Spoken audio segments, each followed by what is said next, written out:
नमस्कार,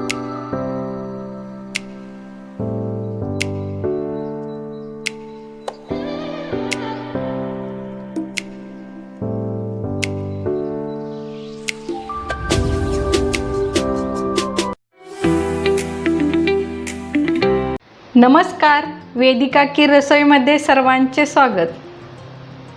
हॉटेलसारखी पावभाजी घरी बनवली, पण तरीही ती हॉटेलसारखी टेस्ट का देत नाही? आज मी तुम्हाला पावभाजी बनवण्याची अशी एक पद्धत दाखवणार आहे ज्यामध्ये भाज्यांचा रंग, टेक्स्चर आणि चव तिन्ही गोष्टींची आपण काळजी घेणार आहोत। आणि शेवटी एक अशी गोष्ट सांगणार आहे की जी पावभाजीची चव अक्षरशः बदलून टाकू शकते। म्हणून हा व्हिडिओ तुम्ही शेवटपर्यंत नक्की पहा आणि शेवटची ट्रिक तुम्ही चुकवू नका। सुरुवातीला बघूया आपण पावभाजीसाठी लागणारं साहित्य।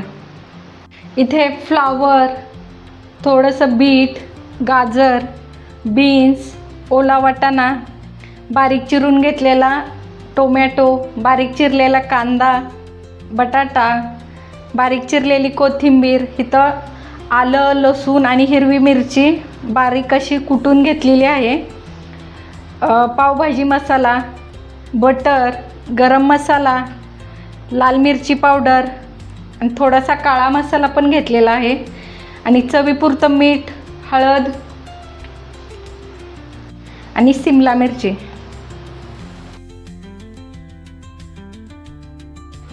यामधली प्रत्येक भाजी पावभाजीची चव वाढवतेच, पण काही भाज्यांमधून आपल्याला विविध जीवनसत्वे, खनिजे आणि फायबरही मिळतात।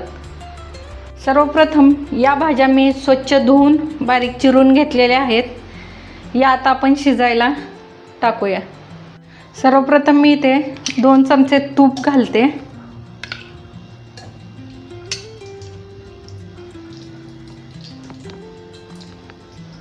चांगलं कडकडीत गरम झालं ना, त्याच्यामध्ये गाजर,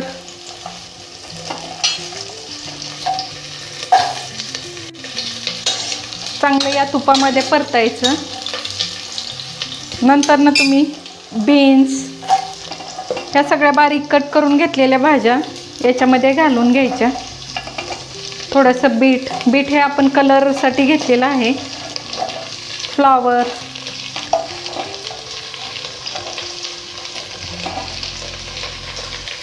आणि वाटाणा हे चांगलं ह्या तुपामध्ये परतून घ्यायचं। गॅसची फ्लेम हायच ठेवायची, कारण जो तुपाचा फ्लेवर असतो ना या भाज्यांमध्ये पूर्णपणे असा उतरला पाहिजे। थोड्याशा अशा परतून घ्यायच्या।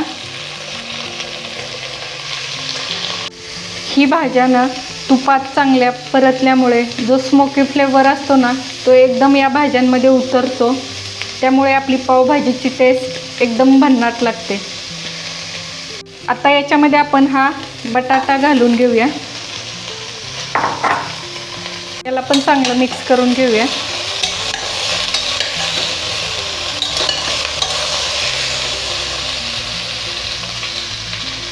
आता याच्यामध्ये आपण पाणी घालून घेऊया। ही भाज्या शिजवताना ना याच्यामध्ये पाण्याचं प्रमाण खूप कमी ठेवायचं, कारण पाणी जास्त घातलं तर आपल्याला जे पाहिजे ते टेक्स्चर या पावभाजीला येणार नाही आहे। त्यामुळे पाणी हे कमी प्रमाणातच घालून ह्या भाज्या छान शिजवून घ्यायच्या। मध्ये थोडंसं मीठ घालून याला झाकण लावून घेऊया।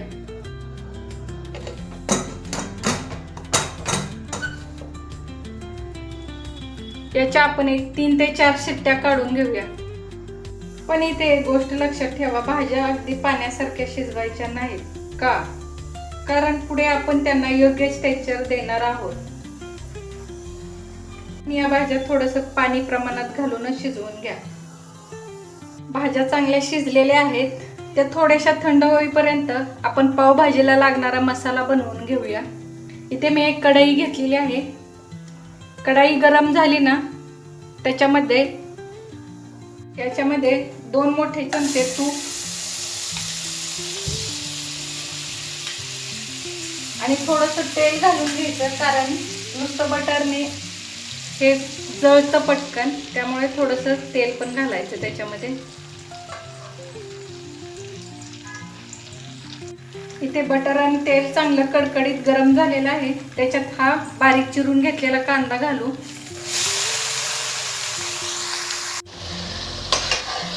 कांद्यामुळे भाजीला चांगला गोडसर अशी चव येते आणि चांगला बेस मिळतो. त्यामुळे कांदा हा चांगला लालसर होईपर्यंत चांगला परतून घ्यायचा. इथे कांद्याचा कच्चापणा जाईपर्यंत आपण परतलेला आहे. याच्यामध्ये आता आलं, लसूण आणि हिरवी मिरची कुटून घेतलेली आहे ती घालूया 2 चमचे.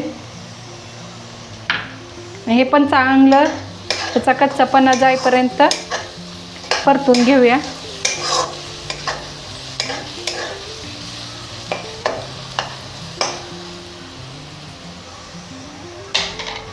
आता आलं लसूण पेस्ट चांगली परतली गेलेली आहे. याच्यामध्ये आता बारीक चिरलेला टोमॅटो घालू. टोमॅटो हा कच्चा घ्यायचा नाही, एकदम लालसर असे टोमॅटो घ्यायचे आणि बारीक चिरायचे. हे आता चांगले याच्यामध्ये मिक्स करून घेऊया. आणि हा टोमॅटो चांगला परतण्यासाठी याच्यामध्ये थोडंसं मीठ घालून घेऊया. त्यामुळे टोमॅटो पटकन आपला मऊ होईल.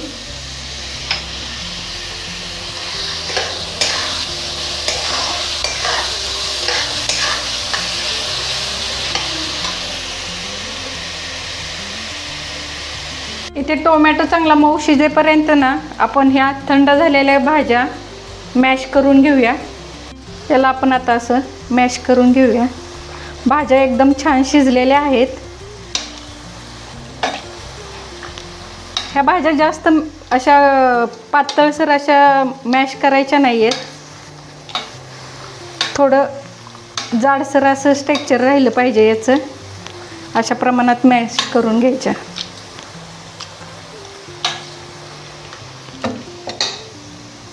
तर हे बघू शकता, अशा प्रकारे ह्या भाज्या मॅश करून घ्यायच्या. टेक्स्चर खूप छान आलेलं आहे.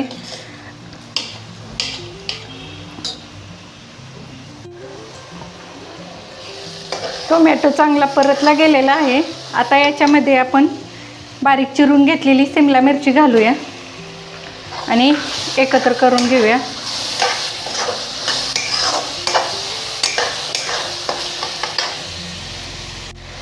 शिमला मिरची घातल्यामुळे ना पावभाजीला चांगली अशी सुगंधी वेगळी चव येते. फ्लेवर असा छान येतो. पण तो चांगला फ्लेवर येण्यासाठी शिमला मिरची किती परतायची याच्यावरही पावभाजीची अंतिम चव कळते. त्यामुळे शिमला मिरची ही जास्त वेळ परतायची नाही आहे. याच्यामध्ये थोडासा तिचा कच्चापणा जाईपर्यंतच परतायचे. शिमला मिरची चांगली परतली गेलेली आहे. आता याच्यामध्ये आपण सर्वात महत्त्वाचा भाग म्हणजे मसाले. आता याच्यामध्ये मसाले घालून घेऊया. इथे 2 चमचे लाल मिरची पावडर, थोडीशी हळद, लाल तिखट, थोडासा गरम मसाला आणि पावभाजी मसाला. हे सर्व एकत्र करून घेऊया.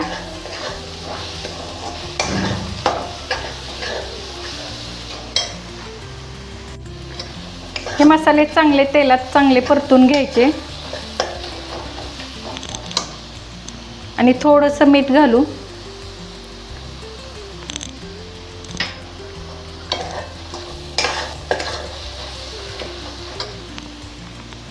आता याच्यामध्ये थोडंसं पाणी घालून या मसाल्यांना चांगलं तेल सुटेपर्यंत परतून घेऊया. कारण म्हणजे आपले मसाले खाली लागणार नाही आहेत, त्याच्यामुळे थोडंसं पाणी घालून मसाले हे चांगले परतून घ्यायचे. मसाल्याला बघा तेल किती छान सुटलेलं आहे. आता याच्यामध्ये थोडीशी कसुरी मेथी घालू आणि परत एकदा चांगलं परतून घेऊया.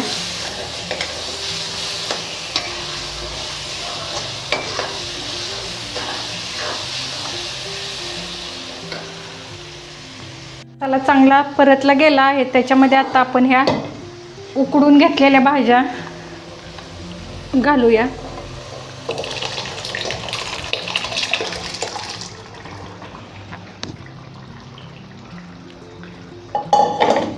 याला चांगलं मिक्स करूया या मसाल्यांमध्ये.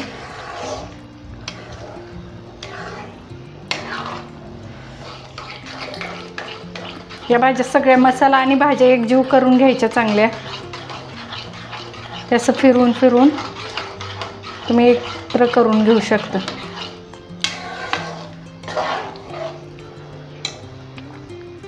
आता ही पावभाजी चांगली मसाल्यांमध्ये एक 5 ते 10 मिनटं चांगली शिजवून घ्यायची, म्हणजे मसाल्यांची आणि भाज्यांची टेस्ट चांगली येईल.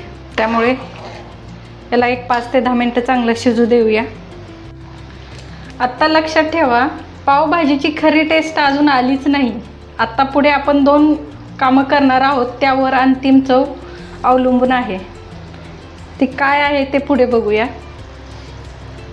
आता या स्टेजला तुम्ही आपल्या या पावभाजीमध्ये तिखट मीठ व्यवस्थित आहे का हे चेक करून घ्या.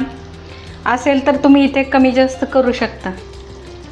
पावभाजी आता चांगली शिजलेली आहे. आता इथे आपण आपल्या या पावभाजीची चव वाढवणारी ट्रिक बघूया.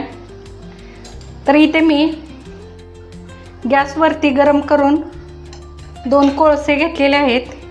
या पावभाजीला आपण एक चांगला स्मोक देऊन घेऊया. याला आपण या भाजीमध्ये मध्ये ठेवून घेऊया आणि वरून तुम्ही बटर किंवा तूप घालून याला चांगला स्मोक देऊन घ्या. याच्यावरती ताट झाकून एक चांगला स्मोक द्या.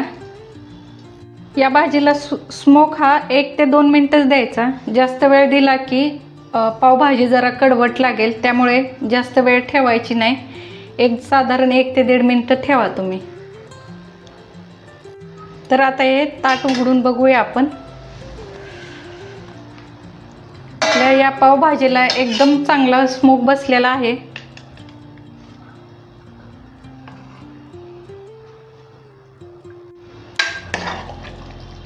पावभाजीचा ना इतका भारी सुगंध यायला लागलाय ना.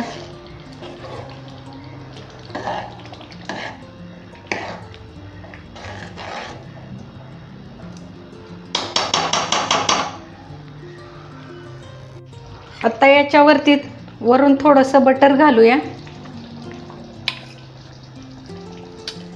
त्यामुळे पावभाजीला एकदम क्रीमी अशी टेक्स्चर येईल. आणि हे चांगलं असं एकसारखं मिक्स करून घेऊया आणि थोडा वेळ ही भाजी शिजू देऊया.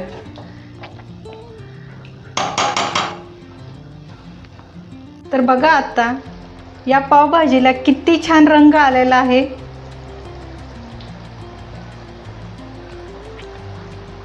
ही पावभाजी रेडी झालेली आहे. आता आपण याला पाव भाजून घेऊया.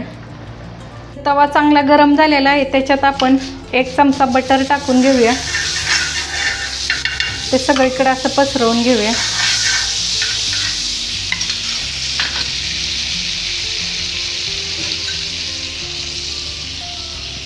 आता याच्यामध्ये मी कट करून 2 पाव घेतलेले आहेत. ते असे ठेवून दोन्ही साईडून भाजून घेऊया. तुम्हाला इथे बटर आवडत नसेल तर इथं तुम्ही तुपाचा पण वापर करू शकता. तुम्हाला जे आवडतं ते घालून तुम्ही हे पाव चांगले असे भाजून घेऊ शकता. वरून चांगले खरपूस होईपर्यंत भाजायचे. त्यामुळे म्हणून वरून कडक आणि आतून असे मऊ राहते.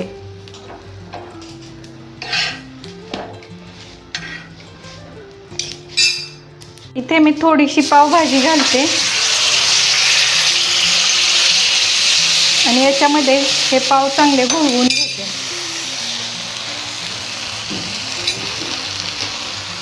तर पाव चांगले भाजलेत. त्याला आपण एका प्लेटमध्ये काढून घेऊया.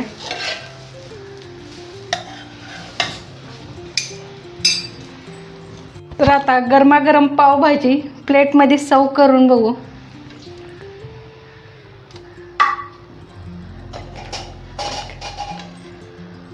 आता याच्यावरती थोडंसं बटर,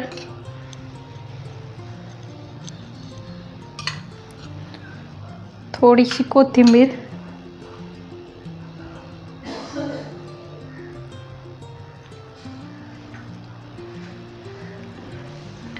कांदा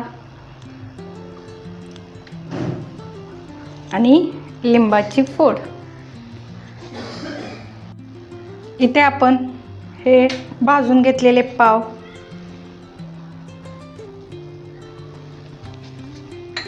तर मसाल्यांचा फ्लेवर, पावभाजीची चव, बटरचा सुगंध आणि बटरमध्ये भिजलेले पावाची चव एकदम जबरदस्त लागते.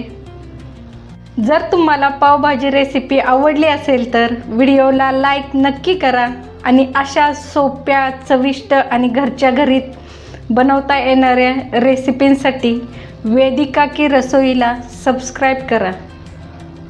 व्हिडिओ तुमच्या कुटुंबातील सर्व मित्रमैत्रिणींना नक्की शेअर करा आणि कमेंटमध्ये नक्की सांगा की तुम्हाला पावभाजीमध्ये बटर जास्त आवडतं की मसाला. आणि पुढच्या व्हिडिओमध्ये कोणती रेसिपी पाहायला आवडेल ही कमेंटमध्ये नक्की सांगा. तोपर्यंत भेटूया नवीन आणि भन्नाट रेसिपींसोबत. धन्यवाद.